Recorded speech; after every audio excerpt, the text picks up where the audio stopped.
Hello friends, आज हम पढ़ेंगे मैथ्स का चैप्टर नंबर 1 रियल नंबर्स।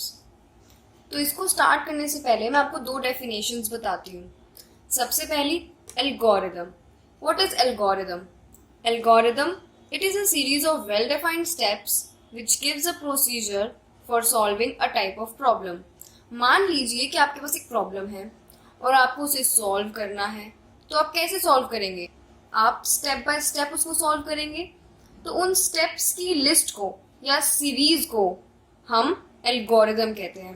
किसी भी प्रॉब्लम को सॉल्व करने के लिए जो स्टेप्स की सीरीज हम यूज करते हैं उन्हें हम कहते हैं एल्गोरिदम।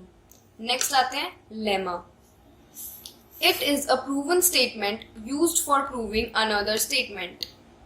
आपने थ्योरम तो सॉल्व करी होंगी, तो जो थ्योरम सॉल्व करने के लिए हम कभी कभी शॉर्ट रिजल्ट्स यूज करते हैं या ऑलरेडी प्रूवन स्टेटमेंट्स यूज करते हैं, उनको हम कहते हैं लेमा।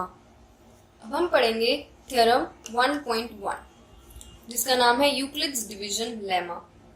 सबसे पहले हम इसकी स्टेटमेंट पढ़ लेते हैं। Given positive integers a and b, there exist unique integers q and r satisfying this equation. This equation is a is equals to bq plus r, where 0 is less than equal to r and is less than b.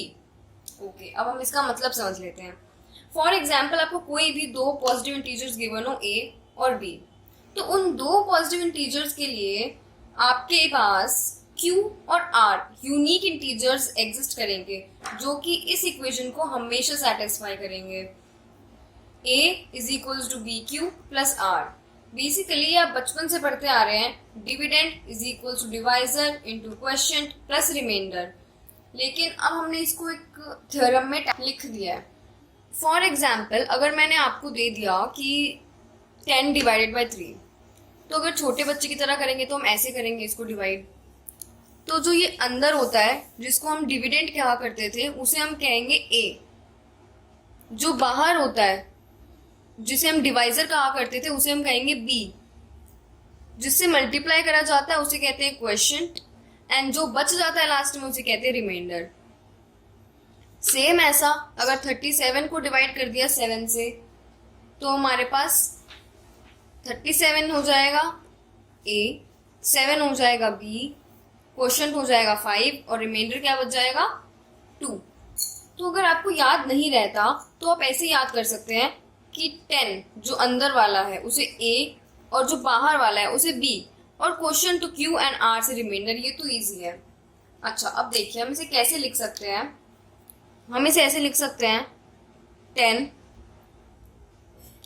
को हम कैसे लिख सकते हैं, 3 into 3 plus 1, तो हम वही लिखेंगे 3 इंटू 3 प्लस 1। अभी 10 हमारा क्या था, a, 3 हमारा क्या था, b, क्वोशिएंट क्या था हमारा q, और जो रिमाइंडर बचा वो 1। हम इसको ऐसे लिख सकते हैं। देन नेक्स्ट आते हैं इस वाले पर। इसे भी हम लिख सकते हैं ऐसे,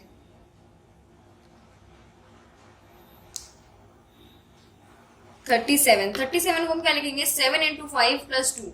7 इंटू 5 क्या होता है, 35। 35 प्लस 2 क्या है, 37।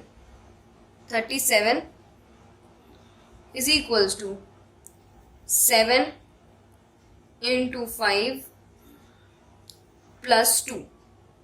37 हमारा क्या था, a, 7 हमारा क्या था, b, 5 क्या था, क्वोशिएंट, और 2 क्या था, r। अब इस इक्वेशंस में कुछ कंडीशंस आती हैं, जैसे कि q और r हमारे 0 भी हो सकते हैं। q और r को हम 0 भी लिख सकते हैं। q एंड b इक्वल भी हो सकते हैं, जैसे कि इस कंडीशन में हुआ q और b 3 है दोनों, लेकिन इसमें नहीं है, तो जरूरी नहीं है कि हो, बट ऐसा हो सकता है कि दोनों इक्वल भी हों। अब आप कहेंगे कि हम यूक्लिड्स डिवीजन लेमा क्यों पढ़ रहे हैं। अब मैं आपको इसका यूज बताती हूँ। यूक्लिड्स डिवीजन लेमा हम इसलिए पढ़ रहे हैं ताकि हम उसका HCF निकाल सकें। अब ये HCF तो हम ऐसे भी निकाल सकते हैं नॉर्मल मेथड से, HCF मेथड से, बट अब इसका क्या यूज है हम अगले एग्जाम्पल में करेंगे। अब आते हैं example number 1। Use Euclid's algorithm to find HCF of 4052 and 12576। तो चलिए इसका HCF निकालते हैं आप एल्गोरिथम से। देखिए हमें HCF किसका निकालना है, 4052 और 12576, इन दो का हमें HCF निकालना है। इन दोनों में से देखिए सबसे पहले बड़ा कौन सा है, इन दोनों में से बड़ा कौन सा है, 12576। तो इसे हम अपना क्या मान लेंगे, A मान लेंगे, और इसे हम अपना क्या मान लेंगे, B मान लेंगे। अब हमें कुछ भी नहीं करना, सिंपल डिवीजन करते जाना है, बट थोड़ा सा डिफरेंस है, मैं आपको बताती हूँ भी कैसा। सबसे पहले तो हम लिख लेते हैं इनको 4052 12576। ये ट्रिक मैंने आज तक किसी के साथ शेयर नहीं करी है, मैं आपके साथ कर रही हूँ। जो अंदर वाला होता है वो A एंड जो बाहर वाला होता है B। अगर आपको याद नहीं रहता तो आप ऐसे याद कर सकते हैं। अब देखिए अब इसने डिवाइड करिए, तो डिवाइड करेंगे जब तो हमें आएगा 3। 4052 इंटू 3 होता है 12156। माइनस करेंगे तो हमारे पास आएगा 420। अब देखिए ये डिवीजन हो गया नॉर्मल, इसके बाद हमें कोई डिवीजन नहीं करना। 420। अब जो ये हमारा B था पहला, वो हमारा अंदर आ जाएगा। ध्यान से देखिए, हमने डिवीजन किया 12576 का 4052 से। 4052 इंटू 3 12156 होता है, इसमें से माइनस करके आया 420। अब ये 420 हमारा बन जाएगा B और ये 4052 हमारा क्या बन जाएगा, A। अब हम इसको ले आएंगे अंदर 4052। हमें हर स्टेप के बाद बस यही एक स्टेप करना है। अभी 420 इंटू 9 होता है 3780। माइनस करेंगे तो हमारे पास आएगा 272। अब देखिए ये क्या था हमारा पहले B, अब ये हो जाएगा A, और जो R था हमारा रिमाइंडर वो हो जाएगा हमारा B। अब फिर से डिवाइड करते हैं, 272 इंटू में 1 आएगा 272। माइनस करेंगे तो आएगा 148। अभी हमारा 272 B था, ये A बन जाएगा।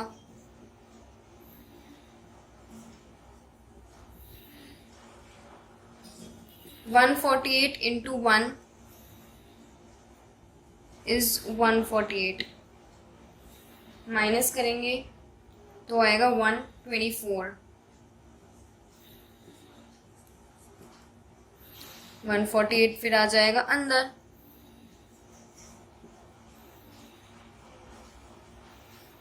हमें बस हर बार बाहर वाले को अंदर करना है, बाहर वाले को अंदर करना है, B को A बनाना है, B को A बनाना है। 124 1 जा 124, माइनस करेंगे तो हमारे पास आएगा 24।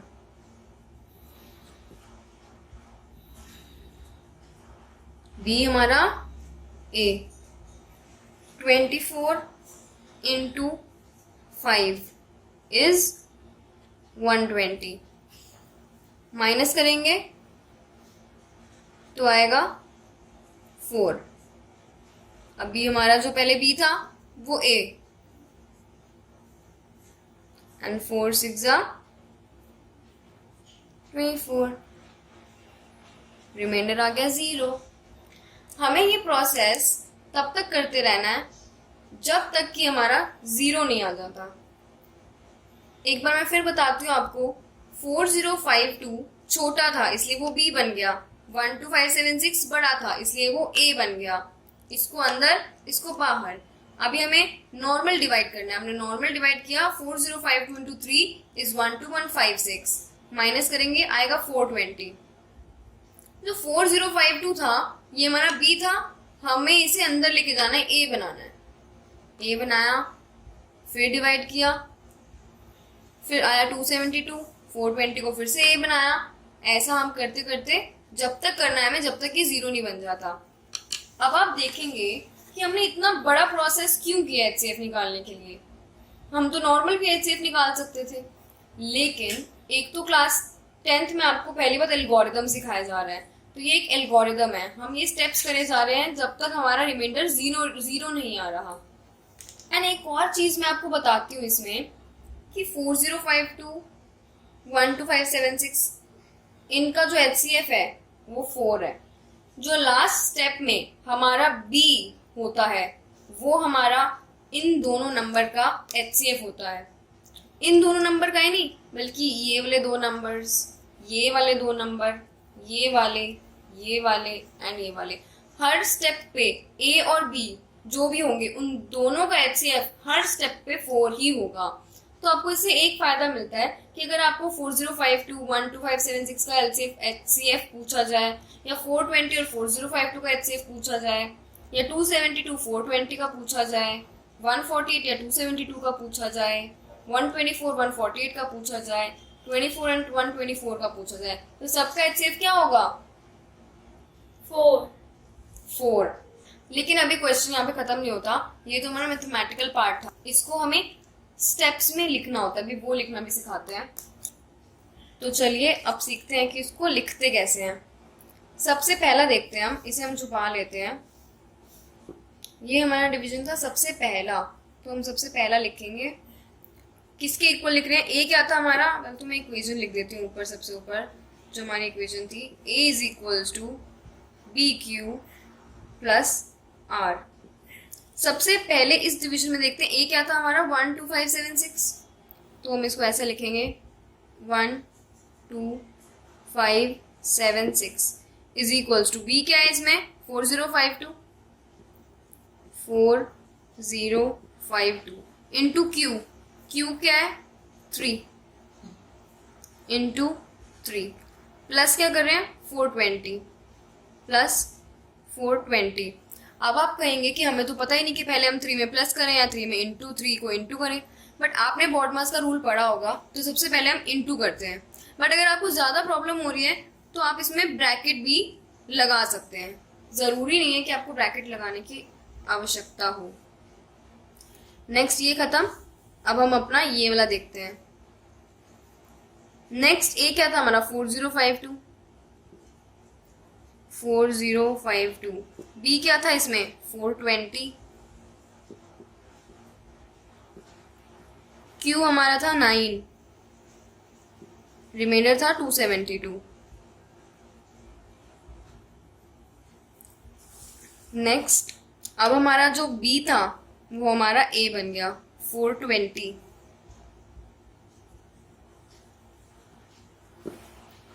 ए, 272 बी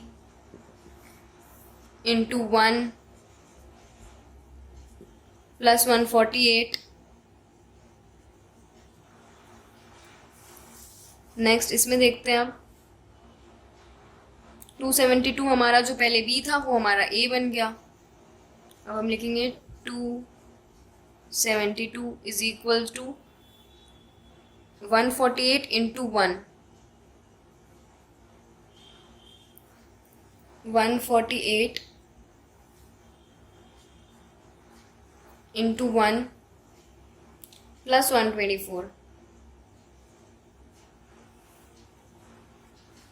अब हमारा ए 148 हो गया, तो अब हम लिखेंगे 148 is equals to 124 into 1 plus 24, 124 into 1 plus 24। अभी 24, अब 124 हमारा बी था वो हमारा ए हो गया। 124 is equals to 24 into 5 plus 4, 24 into 5 plus 4। अब 24 हमारा ए बन गया। 24 is equals to 4 into 6 plus 0, 0 आ गया। अब जो हमारा लास्ट में बी है वो क्या होगा, HCF।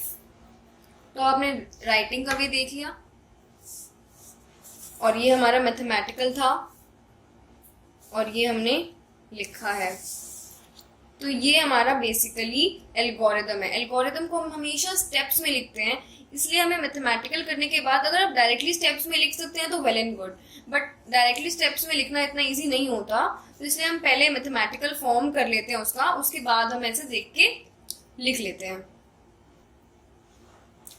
अब हम पढ़ेंगे एग्जाम्पल नंबर 2। क्वेश्चन कहता है show that every positive even integer is of the form 2q। ये इवन लिखा है, show that every positive even integer is of the form 2q and that every positive odd integer is of the form 2q plus 1 where q is some integer। तो question समझते हैं। सबसे पहले question आपको कहता है कि हर पॉजिटिव इवन इंटीजर जो है, पॉजिटिव इवन इंटीजर वो 2q की फॉर्म का है and every positive odd integer is of the form 2q plus 1। सबसे पहले तो हमने इसमें इंटीजर्स लिए हैं और वो भी पॉजिटिव इंटीजर्स। पॉजिटिव इंटीजर्स का मतलब जो 0 से स्टार्ट होते हैं, 0, 1, 2, 3, एंड उसके बाद बोला गया जो even integers, even positive integers जो होते हैं उनका फॉर्म 2q होता है, ये हमें शो करना है। एंड जो ऑड होते हैं उन्हें हमें शो करना है 2q plus 1 की फॉर्म में। तो हम ये जानते ही हैं जो पॉजिटिव इवन इंटीजर्स होते हैं, जैसे कि आप ले लीजिए 4, उनको हम 2 के मल्टीप्लाई में लिख सकते हैं क्योंकि वो 2 का मल्टीपल है। For example 4 is equals to 2 into 2। तो इसको सॉल्व कैसे करेंगे अब मैथमेटिकली, वो हम यहाँ पे पढ़ते हैं। अब हम ले लेते हैं सबसे पहले, क्योंकि यहाँ पे पॉजिटिव इंटीजर्स की बात हुई है तो हम सबसे पहले लेंगे let a be any positive integer और बी हमें 2 लेना होगा। अब यूक्लिड्स डिवीजन लेमा क्या कहता था, a is equals to b q plus r. तो यूक्लिड्स डिवीजन लेमा को हम यहाँ पे लगाएंगे तो ऐसे a और b के लिए हमारे पास 2 इंटीजर्स जरूर एग्जिस्ट करेंगे, वो भी यूनिक, जैसे कि a is equals to 2q plus r. b की जगह हमने 2 लिख दिया क्योंकि हमने b को 2 लिया है। जहां पे कंडीशन भी आती है 0 is less than equal to r is less than 2। तो जब r की वैल्यू 0 हो सकती है और 2 से छोटी हो सकती है, तो r की वैल्यूज क्या हुई, r की वैल्यूज हुई 0 और 1। क्योंकि r एक इंटीजर है तो r की वैल्यूज हमारी होगी 0 और 1। तो अब हम इसमें केसेस बनाएंगे। केस 1, जब r हमारा 0 है, इसको हम इक्वेशन नंबर 1 में पुट करेंगे। इक्वेशन नंबर 1 क्या था हमारा, a is equal to 2q plus r. a is equal to 2q plus r. हम इसको पुट करेंगे यहाँ पे, r की वैल्यू 0 रखेंगे। अगर हम r की वैल्यू इसमें 0 रखेंगे तो क्या आएगा, a is equal to 2q, a is equal to 2q। तो a क्या हो जाएगा, एक इवन इंटीजर हो जाएगा, क्योंकि जो भी चीज 2 के मल्टीप्लीकेशन के साथ आती है वो हमारी हमेशा इवन होती है। केस 2 लेते हैं, जब r की वैल्यू 1 होगी, तो इसको हम इक्वेशन 1 में पुट करते हैं। a is equal to 2q plus r, इसमें हम यहाँ पे 1 पुट करेंगे तो क्या हो जाएगा, a is equal to 2q plus 1, a is equal to 2q plus 1।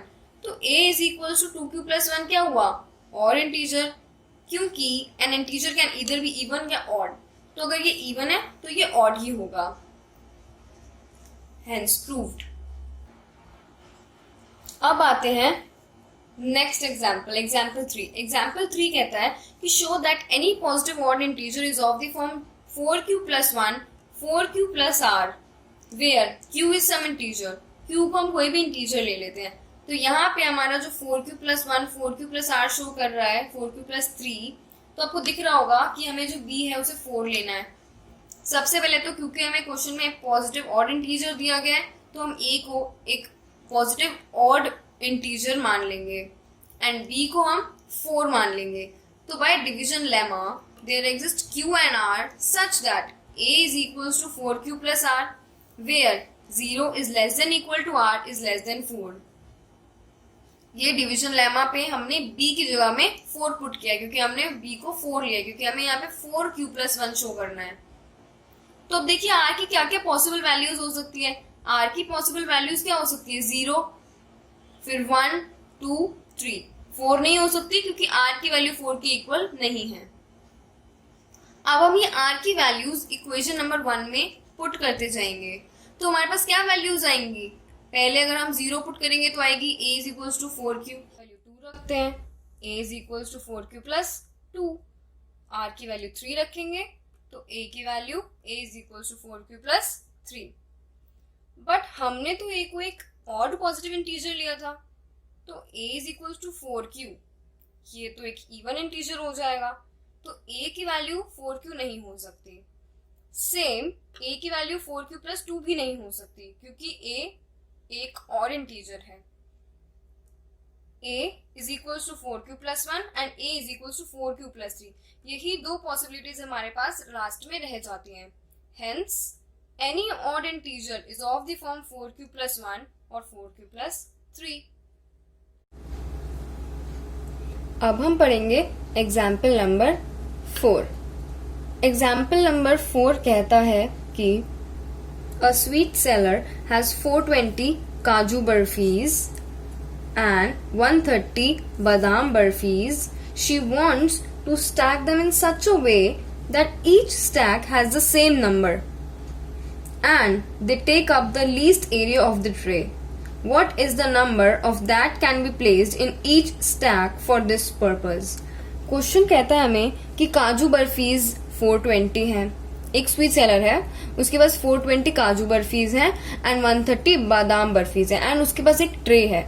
अब वो उस ट्रे में ऐसे कितने स्टैक्स बनाए, स्टैक्स का मतलब होता है कि एक के ऊपर एक कितनी बर्फीज रखे कि सबसे कम ट्रे की जगह ली जाए। तो सबसे कम ट्रे की जगह लेनी है हमें, तो हमें HCF निकालना होगा और हमें सबसे कम ट्रे की जगह लेनी है, बट हमें maximum number of barfis stack करनी है। तो maximum number of barfis stack करनी है, इसलिए हमने HCF लिया है। Here we use HCF because we need maximum number of barfis in a stack such that least area is occupied. आपको ये क्वेश्चन में नहीं लिखना, मैं सिर्फ आपको ये समझाने के लिए कर रही हूँ। तो इसलिए हम इसमें HCF निकालेंगे और HCF निकालेंगे 420 और 130 का। तो 420 एंड 130 में से बड़ा कौन सा है, ऑब्वियसली 420। तो 420 को हम अंदर रखेंगे एंड 130 को हम बाहर। 130 into 3 is equal to 390, minus करेंगे आएगा 30। जो हमारा बी था वो ए बन गया। 30 into 4 is equal to 120, minus करेंगे आएगा 10। 30 हमारा बी था, अब ए बन गया। 10 into 3 is equal to 30, remainder आ गया 0। हमारा प्रोसेस खत्म, एल्गोरिदम खत्म। अब हमें इसको लिखना होगा। अब हम कैसे लिखेंगे, 420 is equal to 130 into 3 plus 30। 130 is equal to 30 into 4 plus 10। 30 is equal to 10 into 3 plus 0। अब जो हमारा लास्ट में b होता है वो क्या हो जाता है हमारा HCF। 30 is equal to 10 into 3 plus 0। इसमें हमारा b क्या था 10, तो 10 क्या हो गया हमारा HCF। इसका मतलब क्या है कि हमें एक के ऊपर बर्फीज 10 रखनी पड़ेंगी, 10 बर्फीज को स्टैक करना पड़ेगा ताकि वो एक ट्रे में सबसे कम जगह ले। चलिए आज के लिए इतना ही। अब हम नेक्स्ट वीडियो में करेंगे एक्सरसाइज 1.1। अगर आपको ये वीडियो पसंद आया हो तो इसको please like, share and subscribe जरूर करिएगा। एंड अगर आपको कोई भी डिफिकल्ट चीज लगती है तो आप मुझे कमेंट सेक्शन में जरूर बताइएगा, मैं अपनी अगली वीडियो में उसे जरूर कवर करूंगी। Thank you, bye friends.